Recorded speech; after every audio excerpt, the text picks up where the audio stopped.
Ayon kay Master na isang assistant coach, normal lang daw na magkaroon ng sakitan sa isang physical na laro. Wala tayong issue dyan. Pero ang problema ang nakita ng maraming netizen. Bakit ang isang black belter ipinaris kay yellow belter? Ito pa, si black belter mas mabigat ang timbang kay yellow belter. At isa pa, si black belter lalaki, si yellow belter babae. Kaya ang malaking tanong, ano nga ba ang patakaran pagdating sa sparring sa martial arts? Ano nangyari sa Taekwondo? Yes, sir. May mga kanya-kanyang dynamics ang mga NSA.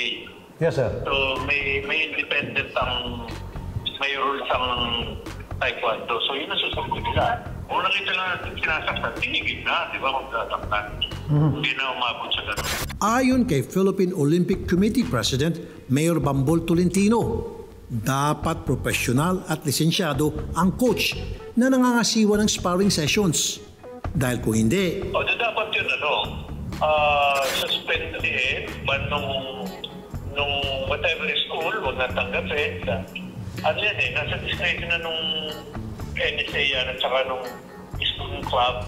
so pwedeng i-blacklist. Club, yeah. Yeah, so pwede nang i-ban yun.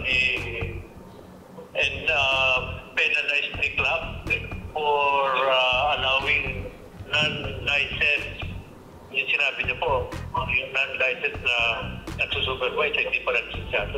Suportado rin ang ating suwestyon na magkaroon ng batas para siguruhin lisensyado ang lahat ng coach na magte-training at magbabantay sa practice sparring. We're in support of that.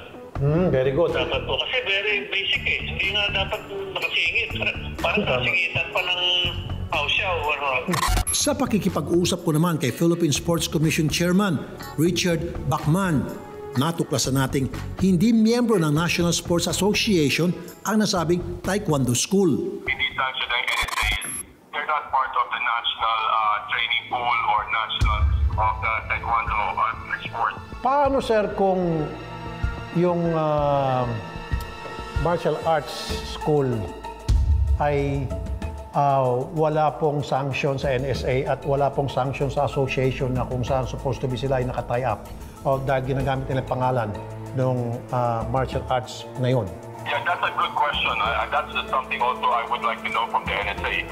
Paano yung mga who monitors these schools that are not part of the NSA. Kinatigan rin niyang ating mungkahi na dapat may strict monitoring sa lahat ng martial arts school para hindi na maulit ang insidente. I'll work with you and the NSA on this po. Not only Taekwondo but all sports as well.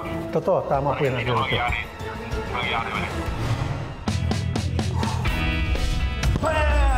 Yan. Sipa ng senior citizen yan. Naniniwala naman si ASEAN Taekwondo Federation President Monsur Del Rosario na hindi sana nabugbog si Jamie kung namagitan ng kanyang coach sa practice session. Nung nagtuturo ako, maingat ako na pag pinipair up ko yung bata o estudyante, yung sasabihan ko yung black belt, o alalayan mo, pitikin mo lang. Yellow belt lang yan, babae pa. Pag yan, sinaktan mo, upo lahat, ako gugulpi sa'yo sa harap nila. Turuan mo, sparingin mo, alalayan mo, pitik-pitikin. Tapos laruin mo siya sa sipa na alam niya. Yellow belt lang yun Hindi rin daw dapat pinayagan na estudyante lang ang referee sa training. Hindi allowed yun dahil kulang pa sa knowledge at kaalaman ang isang estudyante. Pwera na lang kung walang nagsusupervise at kayo-kayo lang. Ang dapat dyan nagre-referee ay ang coach na nandun. Command responsibility yan ng coach. Responsibilidad niya yun na bantayan na safety first. Walang masasaktan na hindi dapat masaktan, na hindi patas ang laban. Kahit sinong tanungin mo, kahit yung hindi nakaintindi, kahit ano pang excuse sabihin nila, mismatch Naiwasan din daw sanang mapuruhan ang mukha ni Jamie kung nakasuot siya ng proper headgear. Kung ito ang sinuot ng babaeng yellow belt na sa Bulacan na nawasak yung ilong, pag na-runhouse yan o nasipa, masaktan ng konti, mahilo, pero buo yung ilong niya. Ang problema, naglaro siya na ganito yung headgear. Ganito. Oh. So, okay ka, di ba? Pag nasa pool ka rito, ganun, wasak mukha mo. Dapat itong pinasuot sa kay Jamie. Pinakitaan din niya ang ating team ng demo ng proper practice sparring. Fighting stance, okay. Dahan-dahan ha, yellow belt yan.